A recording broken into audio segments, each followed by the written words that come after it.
पंजाब में इंतखाबात का मामला। इलेक्शन कमीशन ने पंजाब में इंतखाबात के लिए रिटर्निंग ऑफिसर्स और असिस्टेंट रिटर्निंग ऑफिसर्स का नोटिफिकेशन जारी कर दिया। इलेक्शन कमीशन ने सूबा पंजाब के तमाम 36 अजला में डिस्ट्रिक्ट रिटर्निंग अफसरान की तैनाती कर दी। इलेक्शन कमीशन ने पंजाब असम्बली के 297 हलकों में रिटर्निंग अफसरान को भी तैनात कर दिया है। इलेक्शन कमीशन ने इलेक्शन एक्ट 2017 के सेक्शन 51 के तहत रिटर्निंग अफसरान की तैनाती कर दी है। इस हवाले से मजीद तफसीलात जानते हैं हमारे नुमाइंदे असद शाह से।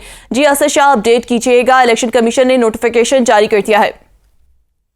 जी बिल्कुल, मैं आपको बताता चलूं कि सूबाई इलेक्शन कमीशन पंजाब ने 257 हलकों के लिए असिस्टेंट रिटर्निंग अफसरान और रिटर्निंग अफसरान का जो नोटिफिकेशन जारी कर दिया है, उसमें पंजाब भर के एसी और डीसी साहिबान और मुख्तलिफ महकमों के अफसरान को ये जिम्मेदारियां सौंपी गई हैं और इनकी बाकायदा तैनाती का नोटिफिकेशन इलेक्शन कमीशन की जानिब से जो है जारी कर दिया गया है। क्योंकि पंजाब में इलेक्शन कमीशन की 30 तारीख मिली है, तो इलेक्शन कमीशन इलेक्शन की तैयारियां मुकम्मल कर रहा है, जिसके लिए मुख्तलिफ डिपार्टमेंट और एसी डीसी साहिबान पंजाब के साथ